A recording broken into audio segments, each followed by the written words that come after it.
All right, Joel Gausten here from joelgausten.com. Really excited to have this conversation. I am joined today by three-fifths of a fantastic new band from Los Angeles called the Astral Jets. They've just released a limited edition, we'll call it, of their debut album, First Thought. The band has some very interesting participants and has created some very exciting music. So I'm really excited to dive into this and let people know more about this band and the record. Let me introduce the members of the band who are joining me today. Looking at my screen, the far left to me is Mr. Bob Lee.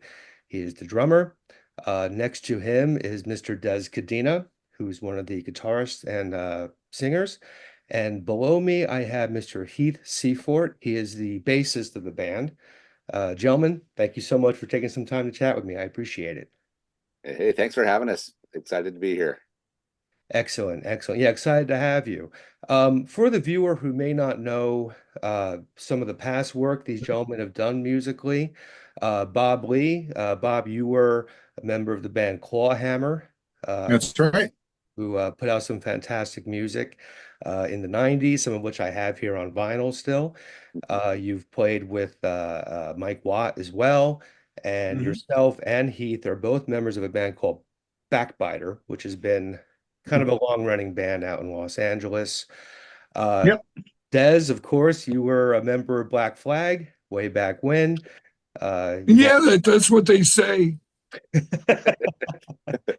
I've heard that For a little somewhere. bit.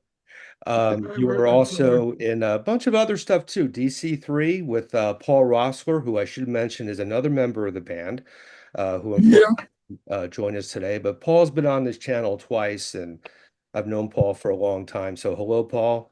I'm glad to have some new music from you as always. You were also in Twisted Roots with Paul. I don't know if Paul's told you, but Twisted Roots is one of my all-time favorite bands. Like top of the tree for me. Love that band. You did a stint. yeah. You did a stint in the Misfits as well. You know, old friends of mine from Jersey. Bunch of other How's stuff that as well. connection? So it's cool you're a part of this project. Heath, you've been in Backbiter as well. You were also in the Angry Samoans at one point in time, right? I was a very angry Samoan for many, many years. I think probably played my first gig with them late 80s. And then on and off, I think to early 2000s. And that was a pretty amazing, awesome experience as well. Yeah, I can imagine. In Jersey at that time, like when you were in the band, a few friends of mine and I had a band, and we were obsessed with the Angry Samoans. Like we listened to that stuff constantly. We thought it was the most hysterical stuff we'd ever heard at that time. There's definitely a sense of humor behind that band. Yeah, absolutely, absolutely. And the fifth member of Astral Jets who couldn't join us today, Jonathan Hall, we should mention, who was also a Samoan at one point in time. He's done a bunch of great stuff as well, including a band called the Magnetic Hearts, with another friend of ours, John Collinson, who I've known for a long time. So the world is Magnet very Hearts. I'm small. in, I'm also in Magnet Hearts. Oh, cool. So yes, Cool. Magnet Hearts. I'm sorry. I think I said Magnetic Heart. I was thinking of we the are Loop magnetic song. as well. Yeah. Great band. You know, John sent me that record, the most recent one you guys did, and big fan of it, you know, and one thing I love doing this channel is I realize how small the world actually is. You know, and whenever Paul Roessler does something that hits my radar, I always jump on it. He's one of my favorite musicians and one of my favorite people. You know, so I'm really excited to let people know he's got something else. You know, again, it's a day, which means there's a new Paul Roessler thing happening. So, Yeah. but let's kind of start there because you know the five of you have been around for a bit. You know, you've worked together in different capacities. What led to what has become this new band, Astral Jets? Well, if I should start, um, I am still officially a resident of New Jersey, but I've been out here, back here in Redondo Beach, taking care of my mom. And I wanted to play. I lived in New Jersey when I joined the Misfits 20 years ago, and I having to take care of my mom, I wanted to play music here. And my history in Southern California is like I know all these wonderful people to play with. So I just started calling everybody up. I started a band called Dondo, which we're right here in Redondo Beach. And I called Bob and the Backbiter guys. I always liked the way they did that Small Faces song. I liked their original stuff. So I called them up and I said, well, let's do something. And it was Jonathan or somebody, maybe Bob, who said, well, maybe we should get Paul Roessler and do a combination of Backbiter and DC3. But let's just start going in Bob's backyard and writing some tunes acoustically, which we've been doing. And he lives all the way where in Burbank. Beautiful downtown Burbank. Well, he's cool. Burbank is not cool. It's too warm.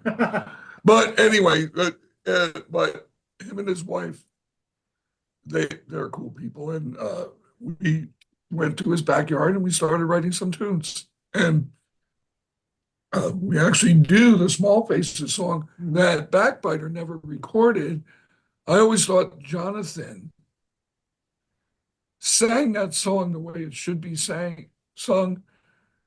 It's hard to sing like Steve Marriott, and he doesn't sing like Steve Marriott, but he hits the notes with power and in his own style. I loved it when they used to do that. So that's kind of like the embryonic idea of this whole project. Exactly right. And it's been about 2 years since that point. And so it's been a little bit of slow cooker approach to making rock. And a nice thing about having a guy not even a guy like Paul, there is no guy like Paul. The nice thing about having Paul in the band is that he's got a wonderful studio to work in, so that it's tough to get us all together in one place at one time because everybody's doing different things. But when we do get together, we can document it. And so we've just been able to put this record together over a handful of get-togethers, but over a fairly long period of time. But nevertheless, it ends up being about the same amount of time you'd spend making any other record. But now it's finally kind of come out of the crock pot and is out. So I'm pleased with that. And just by kind of everybody that's been doing this for a long time, kind of taking the approach of making the most we can of what is in front of us for the next couple of hours. Finishing the guitar parts for the couple of songs that we've got. That's kind of enough. That's enough to get done and move to the next stage. And it just kind of it's just kind of evolved naturally as we've had the opportunity sometimes with fits and starts. There's sometimes we try to do things and have to take a step back and reschedule, or it takes a long time, but it's just it's a new way of making rock fit in with our lives that we can do it in the right way. And I'm really happy to be part of this and having it happen. Well, I will say it's a fantastic record. I absolutely adore it. I will confess, Bob, when you told me, quite a few months back at this point, you were doing this thing, told me who you were doing it with, my initial thought was, what the hell is this going to sound like? Because all of you have your own histories, which are eclectic to begin with. I mean, just mention Rossler. I mean, he's been all over the place. And, Dez, you've done a lot of different stuff, as everyone in the band has. So I had no idea what to expect. And even saying I had no idea what to expect, I could not have expected what I heard on the album. To put kind of like a music journalist stamp on it, my impression is it's kind of, as an overall statement, kind of like roots rock. I'm hearing Neil Young in there. I'm hearing Rocky Erickson in there. I'm hearing a touch of Replacements, maybe a little bit of cowpunk in there. That's what my ears pick up when I hear this record, which, I'm kind of curious, A, would you agree with that assessment generally? And two, was there kind of a stated musical goal in this going into it? Like this is what you wanted to sound like ultimately, or was it just put things in a pot and see what came out of it. If I should say, I'm approaching it, and I believe everybody in the band is approaching it like it's like what Frank Zappa once said. When they asked about his children, like, how do you raise your children? And thinking about this music as our children, let them grow as weeds. Mm. Meaning, It does seem to be the approach he took to raising his children, according to this book that just came out. well, he's been saying that for years, but well, he hasn't been saying that for years. He's been dead. But the thing is, with the approach to writing songs, it's like any particular song. Sometimes I sit around and I listen to Hawk Wind, or I listen to the Small Faces and go, God, I want to Humble Pie. I want to write that song. Mhm. And the influence comes out a little bit different because it's me. So, but really what I'm trying to say here is I let it just come out.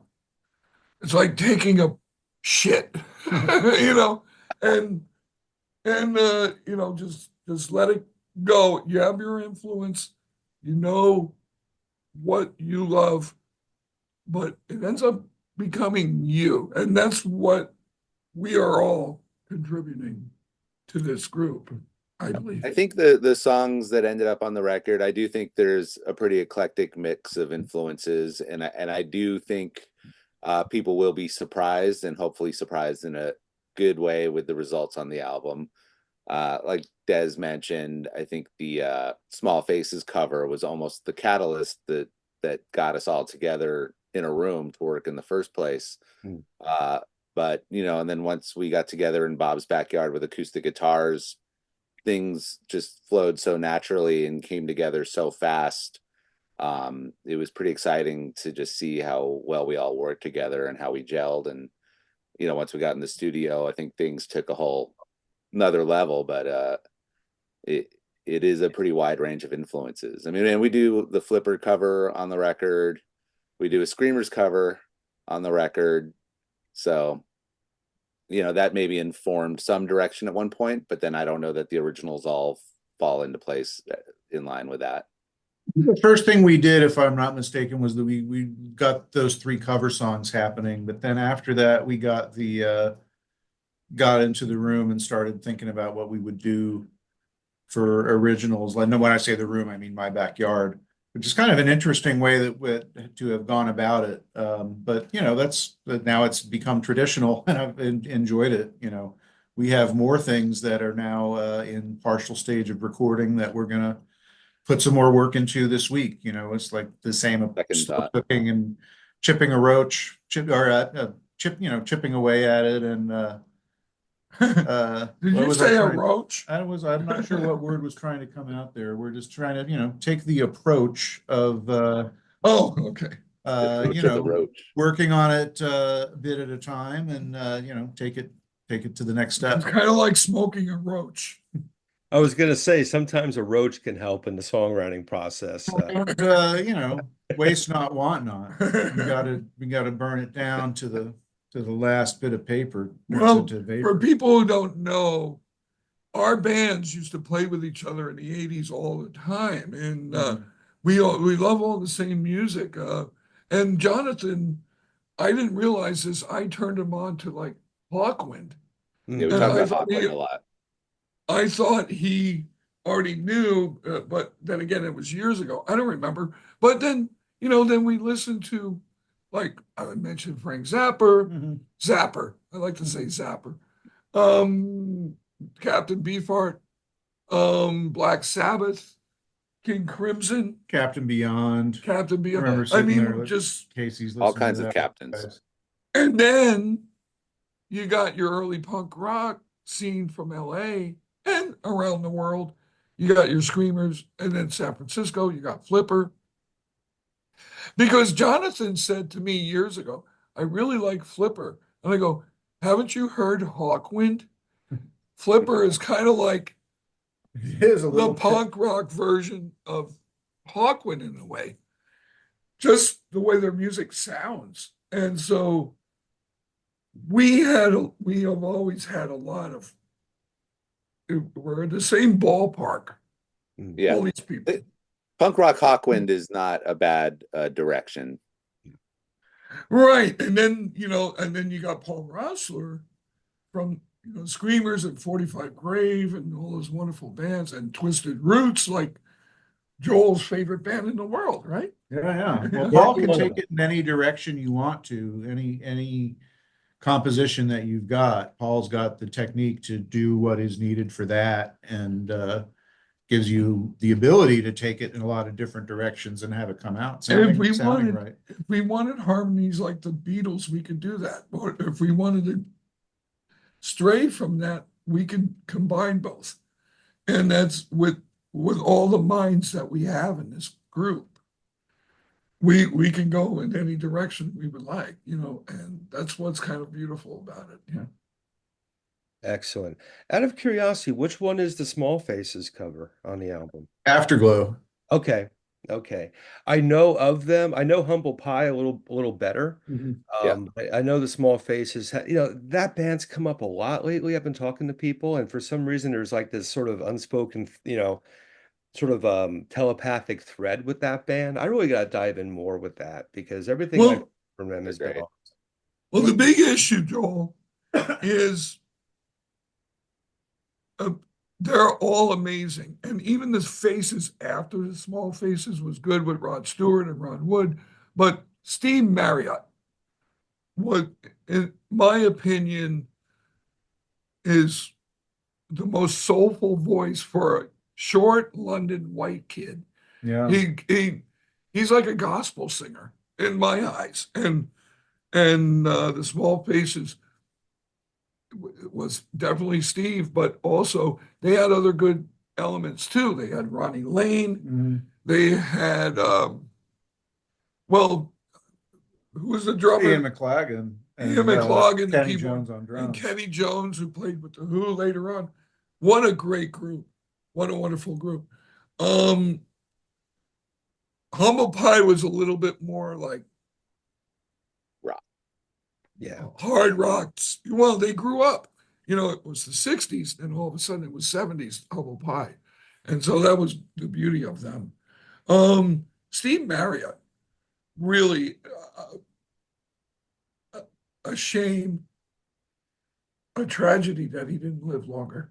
Oh, really is. We thought it was way too soon. Jonathan had seen him a week or something before his accident. He was playing a small club in San Diego, I think, and said it was great. And it was like he was looking forward to him coming back. I saw him in 76 twice, once opening for Skinnerd and once opening for Steve Miller. And he was fantastic. Yeah. And it was funny. And after that, you didn't hear of solo Steve Marriott.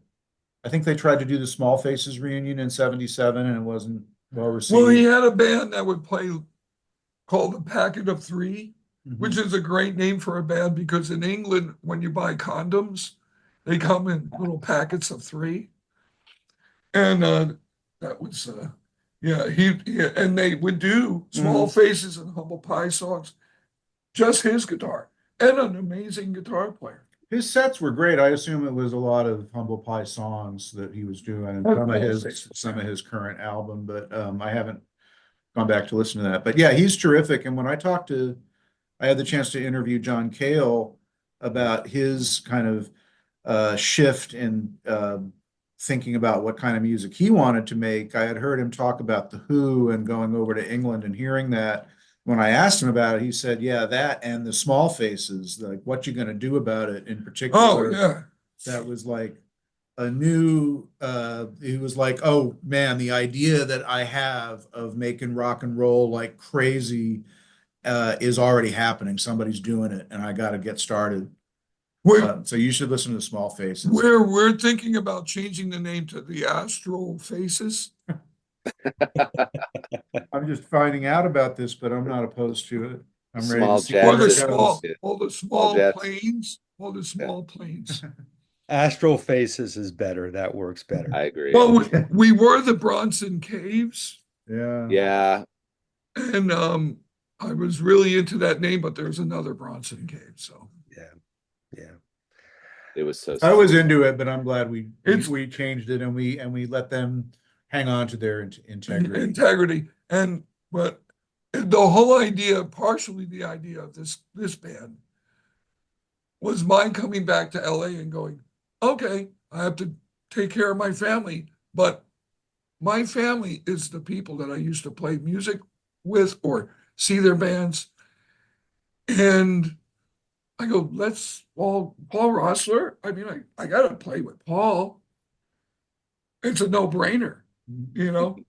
Um, he, he's a home run hitter, Yeah. and Bob is. Everybody is. So it was an easy decision. Just I also have other band Dondo, which I play with a bunch of guys that I love.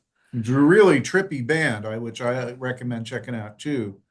When we did shows with the RIP drivers last fall, we did one of them with Dondo, and it's and a lot of people pointed out to me that like I'm not sure what I expected, but it wasn't that. It's like all the guys have sing lead and have a presence, and the band has goes through a lot of different things and has a lot of capability, but it's something else. I recommend checking it out when the recordings finally make it to the public. A couple of things I've heard have been fantastic. Well, if you go on, golly, I'm so unhip with the new shit. But The internet. oh yeah, see, uh, if you go on the internet and Google Dondo, Mhm. that's Dondo, featuring Dez Cadena, our songs will come up. But it hasn't been officially released yet. None of it. We have like about 12 tunes out there somewhere floating around on the internet. Nice. Surfing the interwebs. Yeah. Mhm. Confounding expectations. And Jonathan's still actively playing in the Freaks, which we haven't brought up yet, but he and I used to play in that together. I was in it for about 4 years, 2014 to 19, so for 5 years, something like that. And then he's been in it, the through the duration and the current lineup, which is having some new recordings coming out and apparently doing quite well. Very Another cool. excellent band. Very cool. As far as the Astral Jets record, my litmus test is because I'm a writer by trade. That's what I do for a Sure. living. When I test out new music, my litmus test is if it makes me stop what I'm writing and just focus on the song, then this it's a good song for me. That's how I mark a good album, is if I stop what I'm doing, it's hit me in a certain way. And as a whole, your album did that to me, but there are definitely two songs in particular that really did that to me. Not only made me stop, but I have to listen to this again, and then I've got to get back to work because I'm on deadline. But the first of those two songs is Red Sun, which I think is just a beautiful number. And again, it's one of those examples of something I didn't expect to hear from this combination because I didn't know what to expect. But I'm so happy that this combination produced something as wonderful as that song. So I wanted to kind of learn a bit about that particular number and what you guys can tell me as far as how that came to be. That was a Backbiter song, and we recorded a number of songs a while ago. Backbiter was another slow cooker kind of approach to music. We released At a certain point. an initial first album as soon as we came out. I think we released within 6 months after we formed, we recorded the thing that was our first album. And then we made some additional recordings, a few tracks at a time with our friend Schneeby, who was interested in producing us. Some of those came out on a split album that Man's Ruin put out. And then we did a double CD of kind of a data dump of all the songs that we had collected up to that point. That was in 2005, I want to say. And once we completed that, we had another set of songs that were recorded not entirely mixed and not always finished with vocals. And those kind of got stuck for a while. Red Sun and Blood and Broken Glass were both ones that we had been playing in the set for a while. Um, but nothing ever came of those recordings, and they've not been heard except by the people who went and saw us.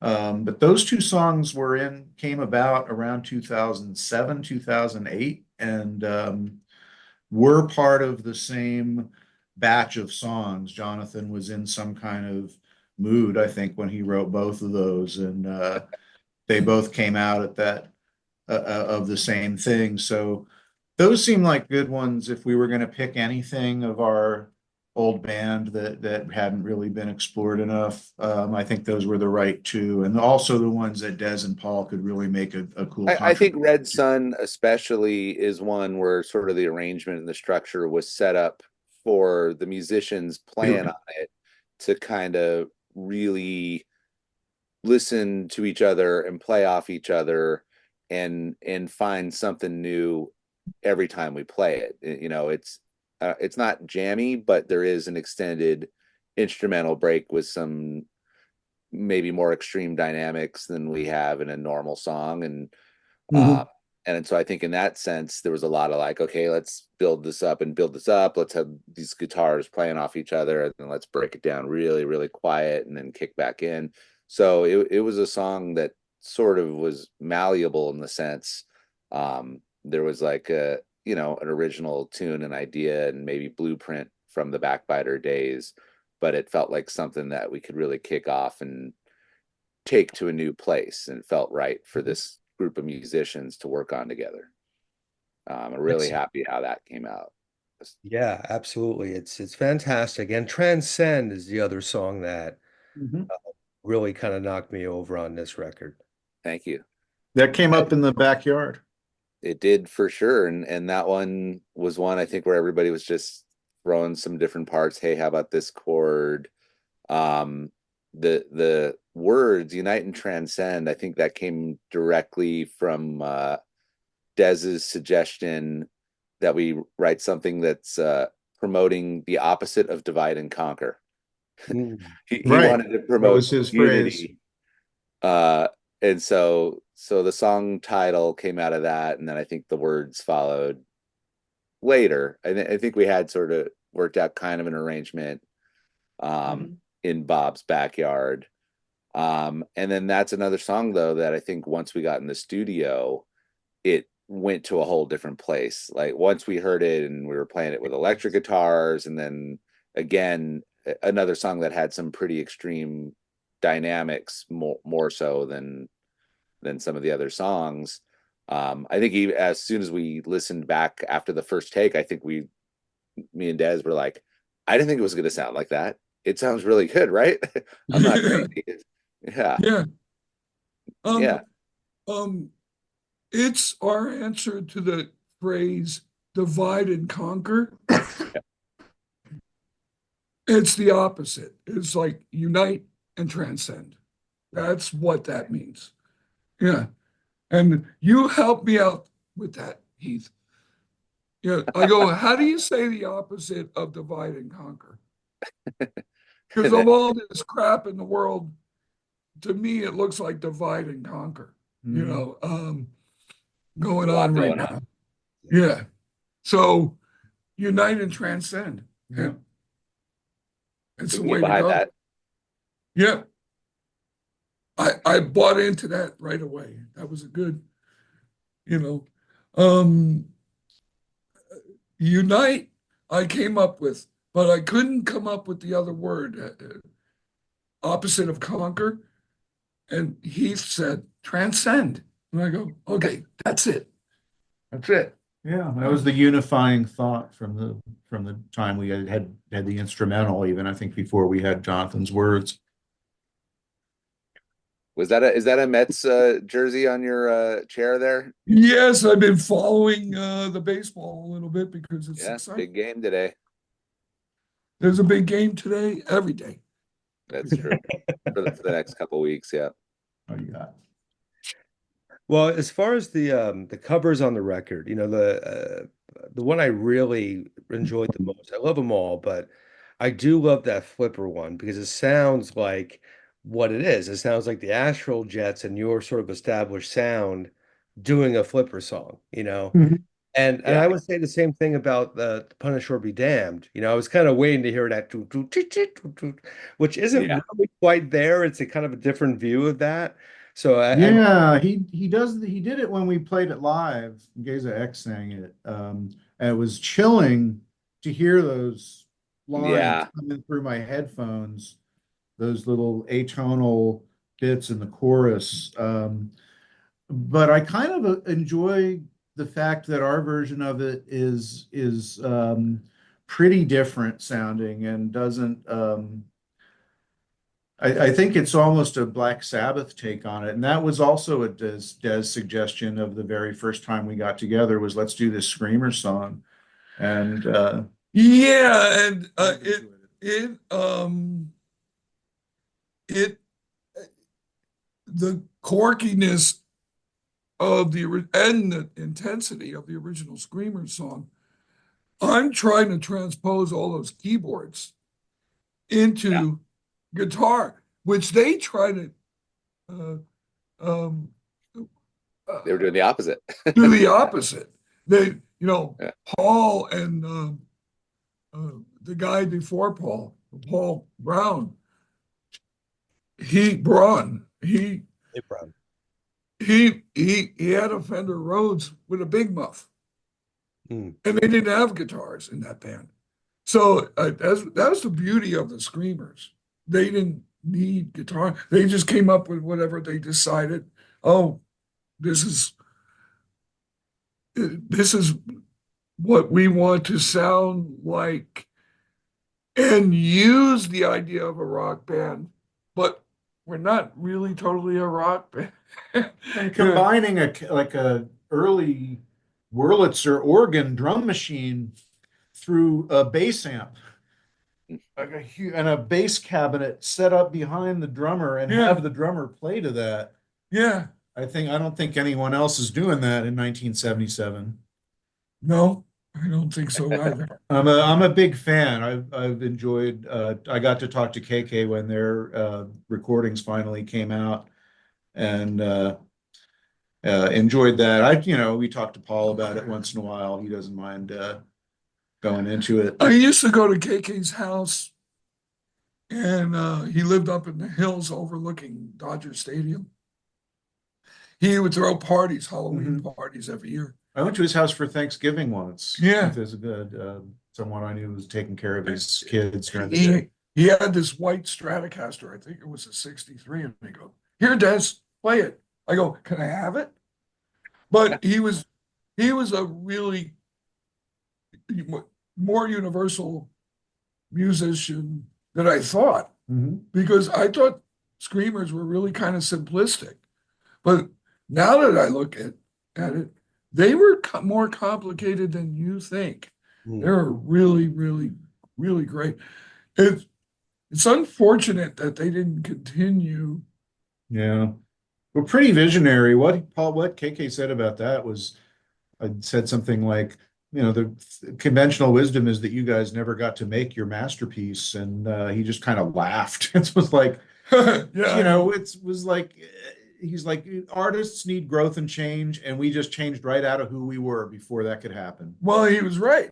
Said He was yeah, right. if we had been Devo and stuck in there a few more years until video became viable, maybe there would have been a chance for it to become, popular or whatever. But he seemed to feel like they had done it and it was done and they captured it on the target video. He's like, that was the band at their height doing the set of songs. It was like their best songs and they're really good. And there's got the visual aspect that they always wanted. But that that's just happened, and that if to consider it not having added, it led to my entire career working in film, which has been incredibly rewarding. And he's has he gotten like Oscar? Yeah. Has he gotten Oscars or just nominations? Like has gotten led to a pretty nice career, which would never have happened if they hadn't had this idea that they needed to have a visual component to their music at the time that was undoable. Right. Well, he did that Sofia Coppola movie with Bill Murray. Yeah, that's a big deal for Right. him. What was it? Boston Translation. Boston Translation. Wonderful film. And he did the Great movie. Yeah. Being John Malkovich. Having done the set design for Being John Malkovich is a pretty freaking impressive accomplishment when you think about that movie. Can I tell a story about Tomato? Yeah, Sure. please. Sure. Please. All right. Well, Tomato, I miss him. He was just always had that stupid smile on his face. One of my favorite things is on Halloween years ago, everybody went to some mask party. And the mask didn't even exist anymore. It was just people throwing a mask party. And he was Pippi Longstocking. It was so cool. It was like, what? You're a genius. But my story was in the 90s. He, I think it was at Exene store on Yeah, Sunset, Silver Lake. Silver Lake. And he had all his artwork. He was doing Yo. Frozen.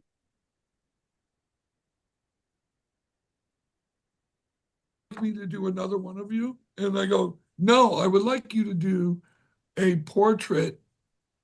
And I was a little bit drunk at the time. I go, a portrait. There was like free beer. If you paid like $5, you got to drink beer all night. And I would like you to do one of Sun Ra. Here's $20. How much are you painting? I totally forgot. I went home. About a month later, I'm living in Torrance, California with my buddy, and I get this package in the mail. And I go, what the fuck pardon my French, what the hell is this? And I open it up, and he took some book and did a portrait of Sun Ra. Mm-hmm. And I go, oh, there's my $20. I wish I had it to show you. It was really, really cool. It was just like, oh, I'm going to save this for the rest of my life. That's unbelievable. Yeah. My friend Carlos has a thing that similar to that. I think it's a portrait of Captain Beefheart that he did on a page of the Spoon River anthology. I guess he would just buy old library books and draw on them. Well, in this case, Tomato used, I forget the author, but it was a famous Black author. Mm-hmm.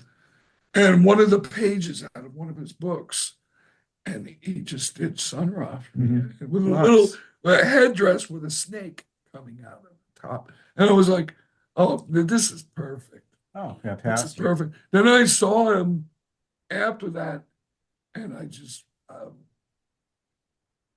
I kissed him on the nose. I go, you're great. But he was really, really, I miss him. I really sincerely do. Here's another one, gone too soon. Yeah. You know? I met him once showing off his art and at Wacko Soap Plant early in the 90s. A friend Zebra brought me over, and I didn't know much about him at the time, but I remember him being really nice and asking me about my band, and was one of those people that was tuned in and took an interest. I really In got all that music from him and right art. In all music. And he came to DC3 show. I guess maybe Paul invited him, and he couldn't even talk. We played, it might have been at Raji's or somewhere like that. It was in Hollywood. And he just came up to me, and I can't even talk. I can't even talk, Dez. I don't know. He talked funny, didn't he? Did he have a weird accent? Where was he from originally? Seattle, or ended up in Seattle. Did art in Seattle. I don't know. Yeah, if but that's where he originally was. Accent. He might be from New Hampshire or somewhere. I think he's originally from back. Hey, Could be. I went to Seattle for the weirdo Yeah. scene. Yeah. He was part of the Whiz Kids up there, which was like one of the I, trippiest things, along with Black Randy and I And forget who and else. El Duce. Yes, right. Of all people. God, oh God, to have, if you talk about a time machine gig, because I don't think there's tapes of it. I don't think there's any, there's pictures and people telling stories, but I've never heard of anything like tapes of anything like that. yeah, interesting people. I mean, I missed it obviously because I was born in 77 and I was on the East Coast, so there was no way. Mhm. But I think it may have even been at Wacko when I first moved to LA in 2003. I'd already read Brendan's books, and we should say, a celestial shout out to Brendan Mullen. I see Dez has the mask shirt on. Brendan was a pal. Miss him very much. The anniversary of his passing is actually coming up very soon. So, Brendan Mullen. Yeah. But I'd read his books and all that, and I was at Wacko my first summer there, and I think it was there. They had a double CD bootleg, I guess, of various Screamers recordings. And it was literally like the same experience I had when I first heard the Ramones many years earlier. Hearing something that you've never heard before, no matter how many other bands you're into, no matter how many other records you have, you hear the Screamers for the first time, you're not hearing anything like it anywhere else. Yeah. So I can imagine just a colorful bunch of people. And I think a lot of people from that era of LA were the same way. It wasn't, punk rock gets often dismissed as this sort of, puking in a gutter kind of thing. And that certainly happens and has happened forever. But you also had, I mean, look at the lyric sheet to GI, for example. I mean, we're Yeah, it's talking kind of about, shocking. yeah, like Is switch that what on. it was like making us think about the cultures and No, Nietzschean philosophy of how people are controlled? But I sat in with the Descendants last night. I saw him Thursday night. I just missed you. No, it was last night. I know. I was at the Thursday show at the desert. No, but this was at St. Rock where they had special guests. And I did the other newest one. And Bill was like, "Hey, Tezo, you want to do a song with us?" So I go, "I'm going to do a few. I'm going to do one of your songs on guitar, but I'm going to sing the other newest one." Because I had done that with them like 30 years ago. And at the Whiskey, when they headlined the Descendants at the Whiskey A Go Go, and I go, "I want to do the Germs." Yeah. okay. And the words to that song are just so intelligently demonic and passionate and godlike at the same time. How do you take all these phrases and combine them? We try to do what we do is secret, and yeah, it's a tongue twister That's why and a baffler. that's why I picked the slower one. Yeah. But no, actually, like, it's a passionate song. It's a love song in a way. It's actually Darby's love song for the crowd. There's some sexual stuff in it, but it's not about one person. It's about the whole crowd and what he thought him being like an icon like David Bowie or something like that. Mm. Yeah, someone like that. Um, oh, I have another story. You guys don't mind? Sure, go ahead. That's some We of can my go on favorite. for 3 hours. Joel. That's fine. Yeah. Okay, you mentioned the Ramones. Okay, my first experience was a year before you were born. I was at the time a sophomore, and I was growing up in Redondo Beach, Hermosa, and then Redondo. And I had my friends in high school. We were just starting to learn about this punk rock, but we were into Led Zeppelin, Black Sabbath, but we were all Humble Pie. but we were also into David Bowie, Roxy Music, King Crimson. You know, we were the music people. We were the music geeks in school. Mhm. And I had this friend named Mary Mulholland. She lived in Hermosa Beach. And she used to call me up and go, ditch class or come after school. I'm going to Music Plus to buy some albums and come over and, at 3 o'clock and we'll listen to these albums and we'll drink all my father's beer. Great. Sounds like a date. And she had a Bowie haircut and she always wore Kiss t-shirts and Alice Cooper and you know, all the good stuff. So she we go over and she had 3 records. Okay. She had bought Rush 2112. Okay. The Runaways' second album, Queens of Noise. Okay. Was that? Yeah. Yeah. And the first, we were reading about the Ramones in magazines like Okay. Cream, but we thought they were like a Latin band. They were going to, the Ramones, you know. So 3 bands from the R section. Yeah, I was gonna say she only got to the art section of the store. Clearly. That's what I said to her. I go, why'd you just go in the R section? And so we're sitting there. So we listened to Rush and we're like, oh yeah, that's pretty cool series. Okay, yeah. Rush sounds like Rush. Mhm. And we didn't even listen to the whole thing. Let's just play the Runaways. We played the Runaways. Oh man, these chicks rock. Now she's like, okay, what's this gonna be like? We put it on the first side of the first album.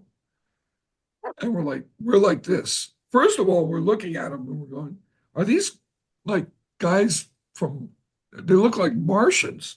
They don't look like, they have long hair, but they don't look like regular rock stars. No, you'd cross the street if they were walking towards you. Well, no, with me, freaks like that, I would be gravitated towards them. But we listened to it and we're like, play it again. Side 1 only. Play it again. Oh, look at the doggy. Hey, doggy. Anyway. He keeps running in and out. It's like, come on, man. Yeah. So we kept playing the first side over like 6 times. And I go to Mary, should I flip it over? And she's, no, wait, save it for tomorrow. For 2 weeks, we listened to the first side. In the same reaction, like just like, do it again. Do it again. About 2-3 weeks later, I go, we got a first side. The record didn't leave her turntable. I would just come over and we'd just put it on and go, boom. She's like, now it's time. I flipped it over, and for another month, we listened to side 2. And we were like, okay, I'm all in. Yeah. I'm all in. You know, first you're thinking, well, no, you know what I mean? Because you're listening to stuff like Zeppelin, Blue Oyster Cult, all these wonderful rock bands, Thin Lizzy, Rory Gallagher, you know, I mean, ZZ Top. You know, I was listening to all that music and Bowie and stuff. But all of a sudden, this, what? Hello. It was a baseball bat. It was like you were the baseball and they were the bat. Bang. And they were beating on your brat. You know, they were. Right. I mean, it was the same thing for me a decade later because my initial music entry was what was on MTV at the time. And being from Jersey, you gotta love Bon Jovi, you know, so that was like the big band for me. And all that kind of Sunset Strip stuff that came in too, like the Poison, Roses. I had a friend from my neighborhood who was giving me drum lessons. He was an older kid.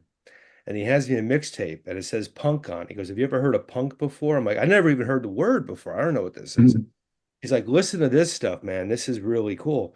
And the first song on that tape was Blitzkrieg Bop, and it was like literally like Mars signaling down upon you. It was like, what is Mhm. that? And then it was Pistols, Black Flag was on that tape, Agent Orange, DKs, what you'd want on a first punk rock compilation cassette. But Yeah, cassette culture was different in 1984 than it is now, man. That was you That's needed playlists. you absolutely needed Yeah. cassettes to get music because it was impossible to buy every record that sounded interesting, particularly if you were like reading about them. There was just no way to hear You'd stuff. hear about bands or see pictures of them, and you had no idea what they sounded like. And And you'd go a year without knowing. And finally maybe they're opening for somebody or something. But yeah, that was a trippy thing. But thank goodness for cassettes. And it was for me, it was in 1983, 4-ish was like first Suicidal Tendencies, but then Black Flag, earliest Everything Went Black stuff with Keith was an eye opener. I remember just like pacing around the room, like Jesus, this is intense. Like, those so those So it's eye opening experiences hopefully go across. it's all my fault. It is. Yeah, This is what you get. I don't know. What so can what can you do? You have to accept your virus. But then again, I felt the same way when I heard King Crimson, Yeah. especially that album Red. oh yeah. I was like, and I already heard a bunch of their stuff, and I loved all their stuff. Um, The but same summer I experienced King Crimson was the summer that I saw Loverboy at a stadium show do a performance that ruined and I was still a guy. I'm 14 at this point, and I was maybe, I had gone to see Pat Benatar and Billy Squier a year well, prior that's a to little this. better. But we went to a stadium show to see, I think, the Kinks and Joan Jett were the appeal. Foreigner was on the bill. Huey Lewis and the News were on the bill. We hadn't really heard of them yet. We didn't know what they were going to be about. And then after we bought the tickets, it turns out Loverboy is on the bill. Mm. And I saw Loverboy do a performance in this JFK Stadium where Live Aid happened that made me question whether rock and roll stars had my best interests at heart because it looked to me as if they might be able to be bought off and they might be serving up something that was not actually to our benefit, and the people around you might just react as if this was fine. They might just be okay with this. And I remember we left before Foreigner even played. The Kinks almost saved it. They were pretty good. But we left before Foreigner even played. It was just like, we can't even, whatever small appeal was going to come from like a stadium rock of 1982 was just, no, I can't take anymore. Like, it ruined my confidence that rockers had my best interests at heart. And if I wanted to find people who did, I was going to have to be a little more selective than just whatever MTV Whatever they're wants to dishing out. hand you. Yeah. And that same summer, I saw King Crimson twice for free. The first time was the first time I'd ever been exposed to that music, and I didn't quite know what to make of it. The second time later that summer, I just happened to start a conversation with somebody that was in line to see them, and they had an extra ticket and handed it to me, and I went in with them. And that night I did get it. I knew enough about what was going to happen that I wasn't befuddled by it. And between those two things happening about a month apart from each other, I went all the way out of big rock. I had no more interest in that Well, for a long time, and it went into both the Crimson aspect and then the punk rock aspect, which was both of those things were happening at the same time. here's my retort to that, which is kind of ties into what you're saying, but it's also like a volley back on the tennis court. Billy Gibbons of ZZ Top is a frequenter of the Punk Rock Museum. He lives Oh. in Las Vegas, and he's into it. Now, I always loved ZZ Top. Before their 80s fame, before you were born, I love that band. Because they always played like heart with such heartfelt. It was easy to get. Once you put that needle on the record, you were like, oh, these guys, how could you even think of saying anything bad about these guys? I mean, maybe you could call them rednecks, but they don't think like rednecks. Hmm. They think like musicians. And especially him, he does tours of the Punk Rock Museum in Las Vegas. Where he'll Yeah. tell you, like he hosts the tours. Yeah, like I do. Wow. Like I've done. Well, he's moving sidewalks. I mean, that's legit. I almost ran over him on Hollywood Boulevard as he stepped in front of my car one night, and I yelled at him, "Stay on the moving sidewalk," and he turned around and laughed. I'm glad you didn't kill him. Yeah, me too. It's just that. I mean, it was really like, wow. But Jesus. here's a big rock star. No, there's a person that you can walk up to and go, talk about whatever you want. He likes cars, talk about cars, guitars, music, bands, 13th floor elevators, Humble Pie. Did you like Humble Pie? Oh, yeah, he's very approachable. So, you got to remember some of these people are assholes and some of these people are real human beings. Yeah, I'll bet Billy Gibbons is a cool guy. Oh, totally. Totally. And Dusty too, God rest his soul. And I'm glad that they played without, they kept playing. I think the guy that they replaced Dusty used to make guitars for Billy. Wow. He's a Luther. Hmm. Yeah, I mean, yeah, But anyway, ZZ Top, yeah, you totally. get a thumbs up. Yeah, totally. And I've heard great things about Billy too. I know a lot of people who've crossed paths with him, and it's very similar to that story where he's not what you don't want from somebody you admire when you meet them. We've all had those experiences too, where it's like, ugh, I mean, fortunately, doing stuff like this, I mean, I get people's best side because they're, talking about a project or something. Sure. But even still, there have been a few people I've encountered where I'm like, I so regret meeting you now because you're just not a cool person. I'll tell you one guy who, if you get him on the right day and you hit him for the right reason, who's all in. And I brought this up with an interview I did yesterday with somebody who used to book Henry back in the 80s, spoken word shows in Jersey. Henry's a lot like that. If you hit him up for something that's, you're not just wasting his time, he'll engage.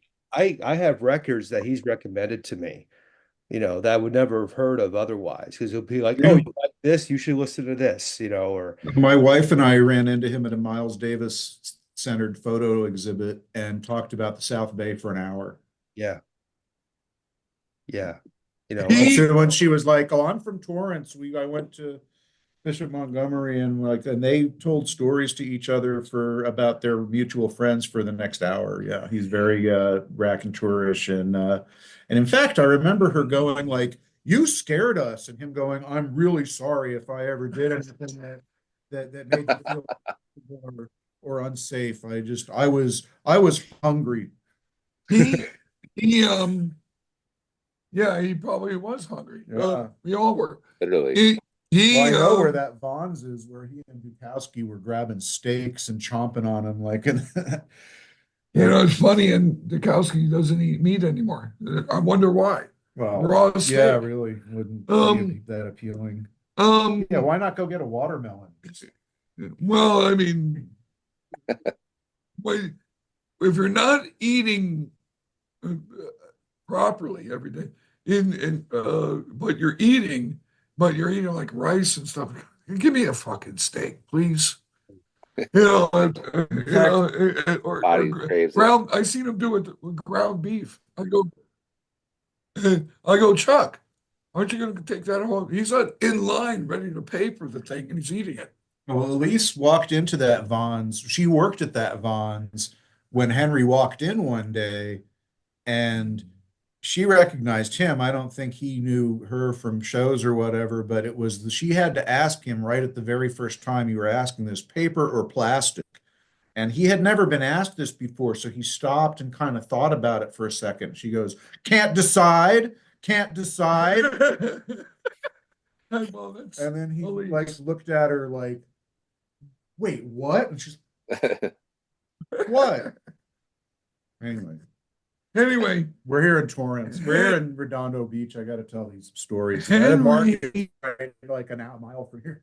Henry learned a lot in Black Flag. As a matter of fact, the bands that he loves, and I know he loves them, he learned from us. He didn't really listen to Black Sabbath. He didn't listen to the Stooges until he was in Black Flag. And me and Chuck were playing these records. He was into the punk rock bands and like the Nuge. Mm. He was really into the Nuge. His college and my college, as far as playing in a band, again, was being in Black Flag. I didn't finish high school. I'm right down the street from it. I can spit on my old high school right over here. Mhm. And I'll tell you, I enjoyed going there, but I did not enjoy going to school. I quit. And my college, I didn't know I was joining Black Flag at the time. I quit school. I tended to gravitate towards these guys and this music. Once I heard them playing, I go, and they didn't even play their first official show when I saw them play.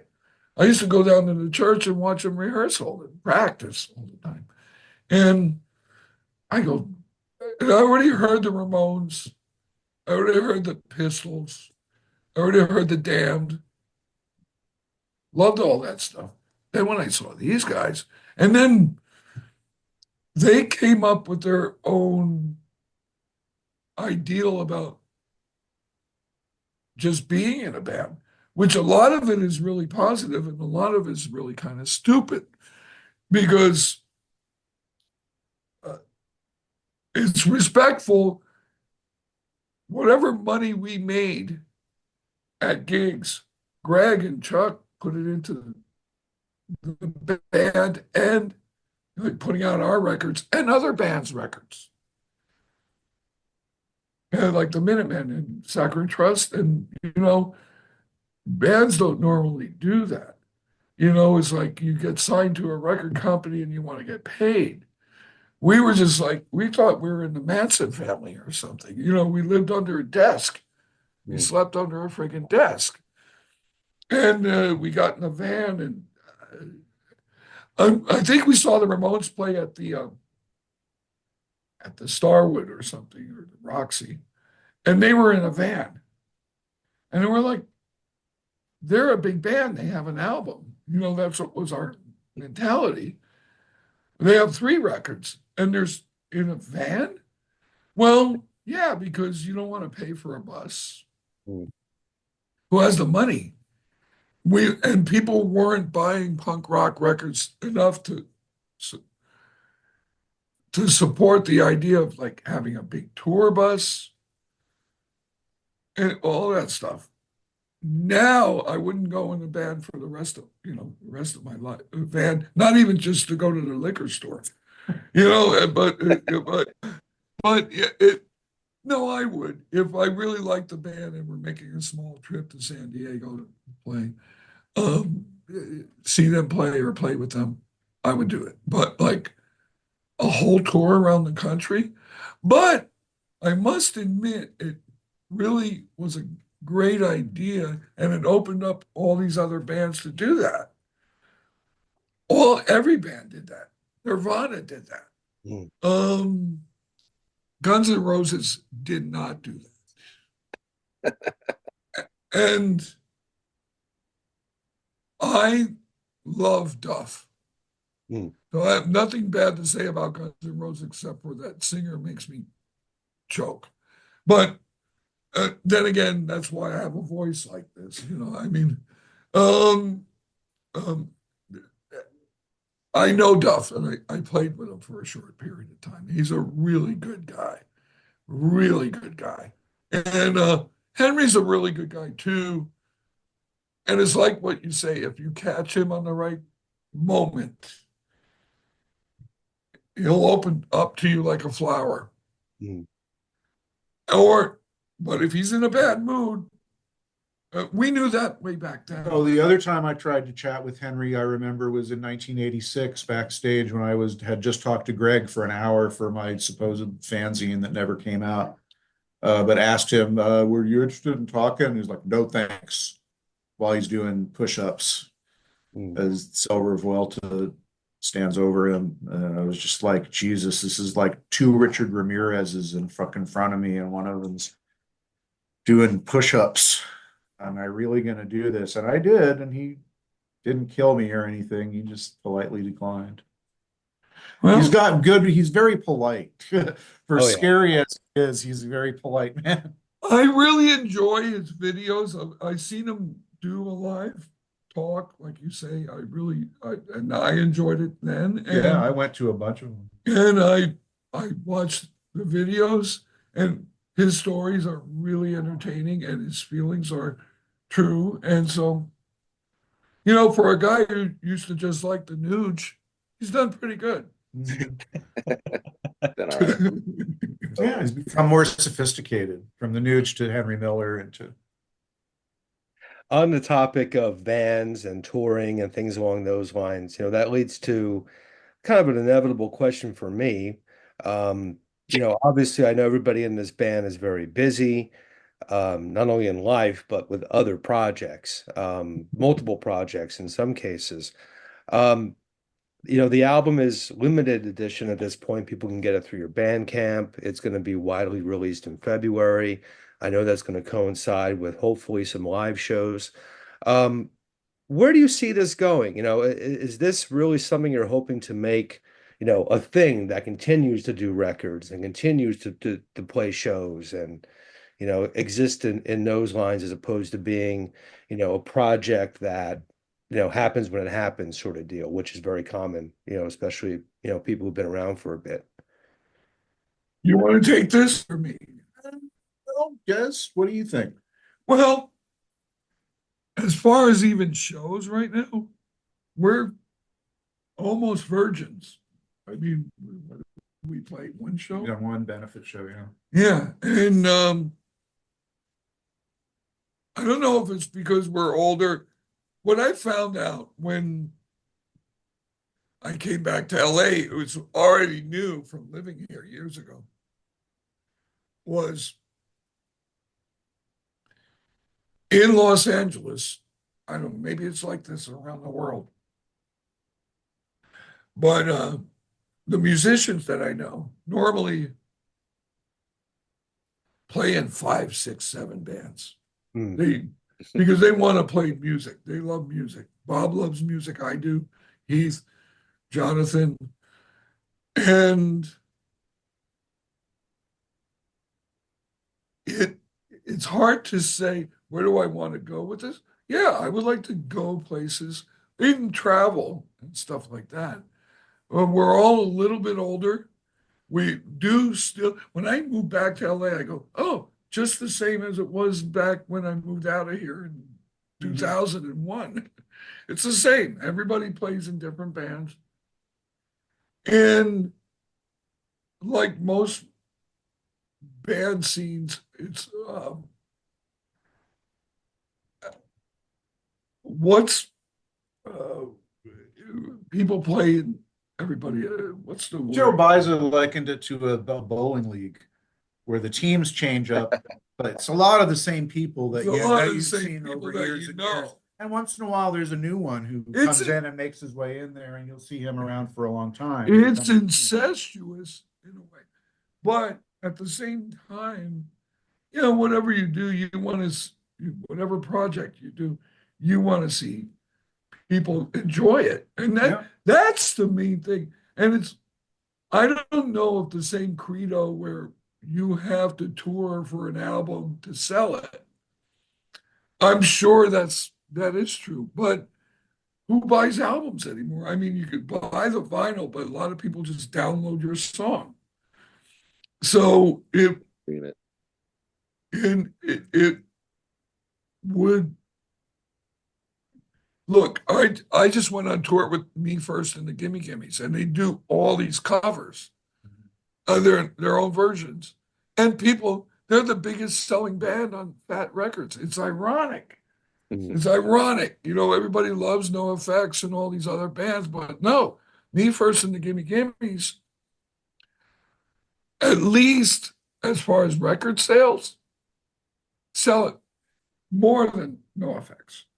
So it's really kind of a strange musical ideal. It has a particular appeal that is beyond just, I like this band. There's an almost comedic thing to it. Yeah, but actually playing with them, there was a little bit of looseness, but it was like the show business type of thing, and we're having fun. Yeah, it ain't no joke, but it's a good time. Yeah. I got to play with them when Elvis had a drum line come up and when he was opening on their Christmas tour. Yeah, but nonetheless, I mean, it's trying to get your music out to the masses is the whole idea. And it's almost too simple. You're on the internet, but you have this whole sea of bands.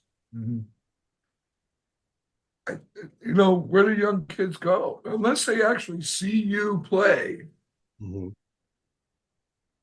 Oh, sorry, I'm late for church. I'll see you later.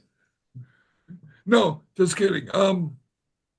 Yeah, my friend who does merch for the Meat Puppet says you can't really sell merch unless you're in front of people, that they don't do much mail order, that when they book gigs, they'll make CDs. But that is where you sell more albums or shirts or anything. That's kind of where the people are at. That's your opportunity to have a pop-up store in town, and that's kind of you got to make the most of it. And that's not. I don't know that that's going to happen with this band. We've got modest ambitions at this point. There's 2 shows that are going to happen in February that we'll be able to talk about pretty soon, and I'm encouraged that at this point, with things just being what they are, that the things that we're looking to do are kind of falling together and able to happen. We're not just a studio band. We're not Steely Dan. But when that band started, I don't think they ever played a show together for like 10 years until they realized that their records they got hits. I think they're all those guys, aren't they a bunch of studio cocaine? No, they did the normal circuit early in their years, but they quit doing tours about the 3rd album or something like that. And then they didn't tour for a long time. And then in their later years, they tour every year. They actually played shows at the beginning? Yeah. Oh, wow. You can see them on Backbiter was sort of the opposite when we first got together. Me and Jonathan got together for a practice, and Jonathan showed me the songs. And then Jonathan went over and showed Bob the songs separately at another time. And so the first time the 3 of us actually played together was on stage. But it went great. With no practice? With one practice with those 2 and one practice with me and Jonathan. And it's just each of us had run through the set once with him. But the 3 of us had never played it together until then. Yeah. Well, let me tell you. Gotta be a little bit fearless about it. Let me tell you, you guys could never have been in Black Flag. The 8-hour practices. Well, we take a break. Yeah. We've rice. Practiced since then. Yeah, those cup of soybeans. Yeah. The long march was how Keith referred to it. Mm-hmm. And the guy that ran Hully Gully said that he had to show up on Christmas morning at 8 a.m.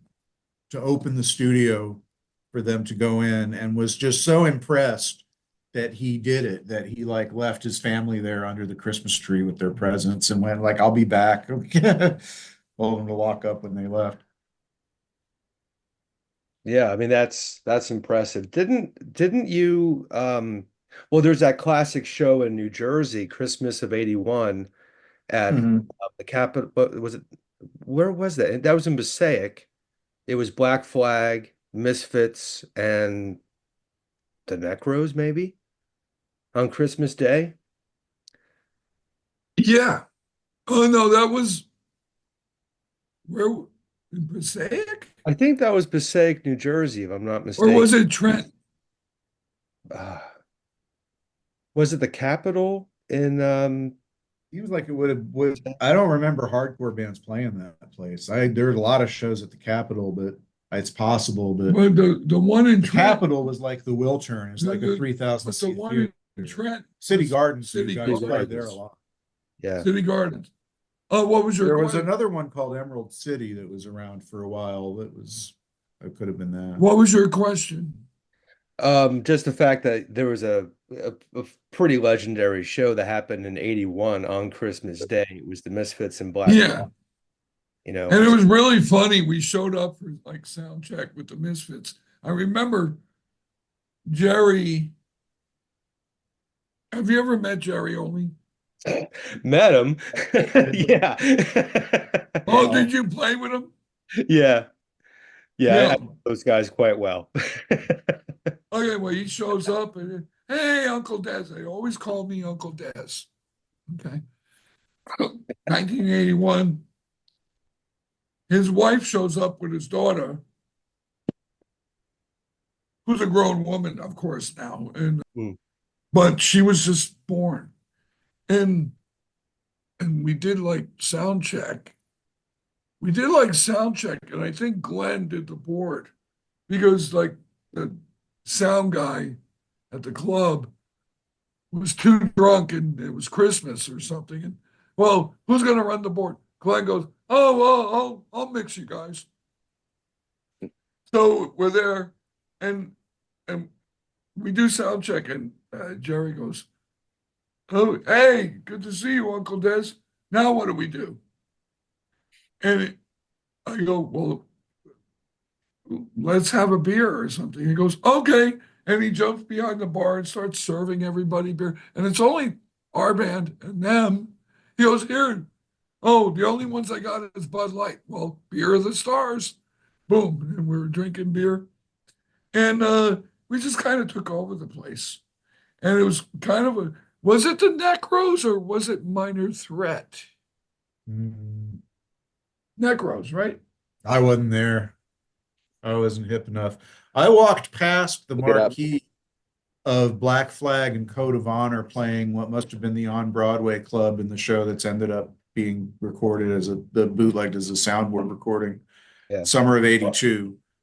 And I remember standing there looking at what must have been a Pettibone flyer, and some girl, as I probably was wearing my like Bachman Turner Overdrive shirt or George Thorogood shirt or something, and feeling really uncool, but kind of curious. And some girl in a mohawk with two guys in leather jackets was like, "Are you going to the show?"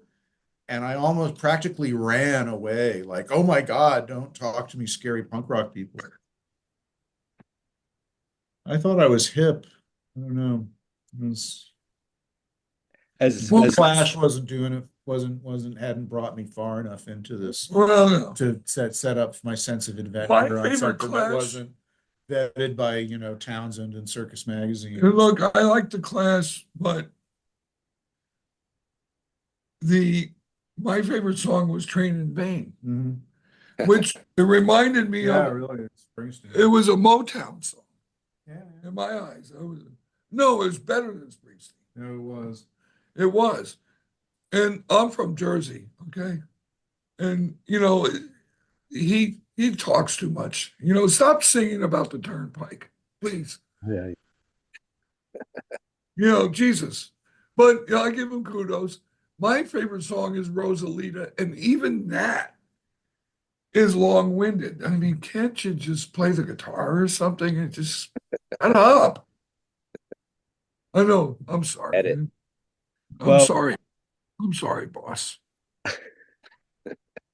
The As far Jersey as card has been getting pulled. Hey, no, they can't take that away from me. I'm from Newark. there you go. Apparently, that Black Flag Christmas show was at a place called Hitsville. Hitsville. Okay. Oh, That's Hitsville. It says Black Flag Misfits Necros. All cool. right. Cool. There I you was Good go. job. Brilliant. Internet. thank you. I was about to say that there's probably a dozen or more old school Jersey people watching this when I posted, screaming right now at the screen. It was Hitsville. So I was seeing I, all the comments in the thread, like, Hitsville, Hitsville. It was Hitsville, you Yeah. idiots. I Yeah. just saw a great set of photos from probably a day or two prior to that at the Peppermint Lounge in New York that somebody just released for the first time. Just went up on Facebook, like 40 or 50 people, both you guys and Sacred Trust playing that night. Mm. Well, if they're listening, Jersey people, let's go Mets. The hell with you South Jersey people with Philadelphia. I can't get with that. I'm Needs from it. Lambertville. That's okay. We say pork roll, egg, and cheese Hey, over in New watch Hope. it. Watch it. We're not having that discussion. It's Yeah, Taylor. well, I don't have a dog in that fight. Okay. Well, no, I mean, I don't have a dog in that role. no, but here's the thing. Taylor Ham is a company name. Pork roll is what it is. Let's not. I don't know, man. You're from Let's Newark. this has been going so Treading well. lightly right now, buddy. You're treading on thin ice. Being Yeah, from this saying is it's I pork think roll. we need to let's reset. Well, you're from North Jersey like me. Yeah, yeah. It's Taylor ham, egg, and cheese where I'm from. The real part of it.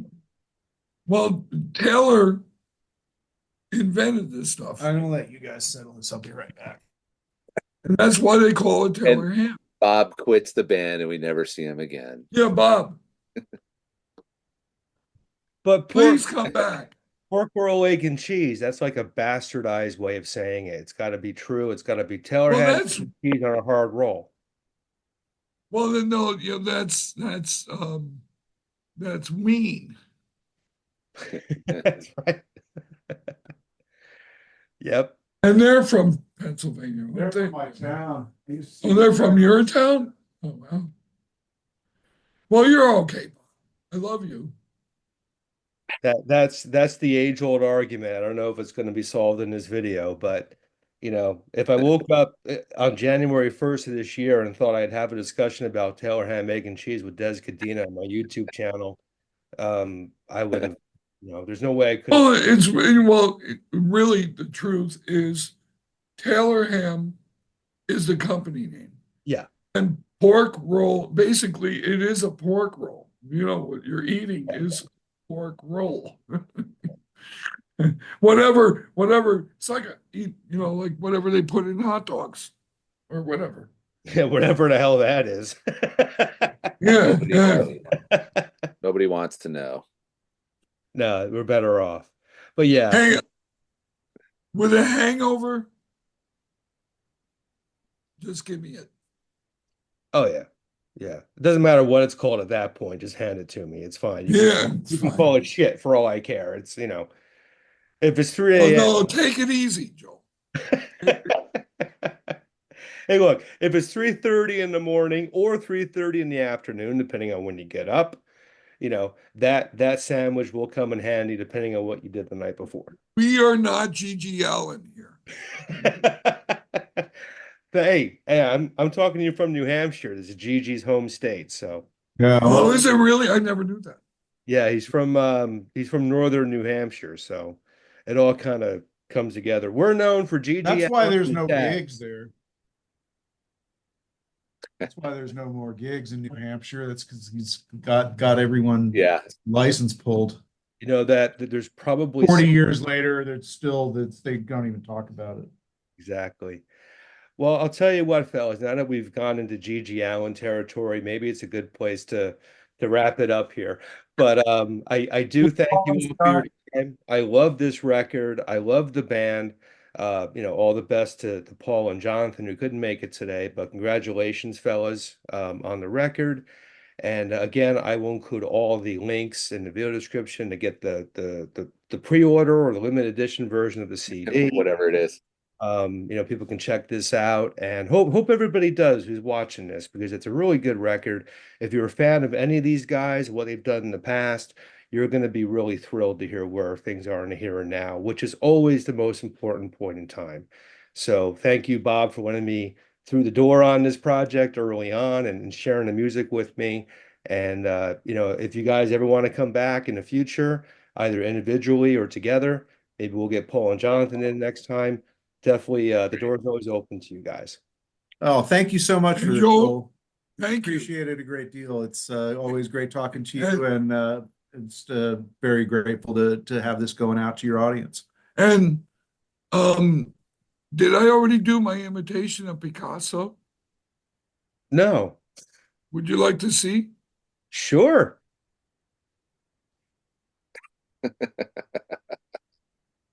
It's just like the back album cover.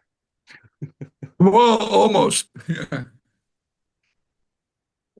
Very cool. Very cool. We should all do that since we're all wearing black and glass. Yeah. Yeah, we all got the wardrobe memo for the Yeah. for the interview. Good job. Thank you, Joel. It was great talking to you. Fellas, thank you so Thanks, much. Joel. We'll do it again soon. Take care.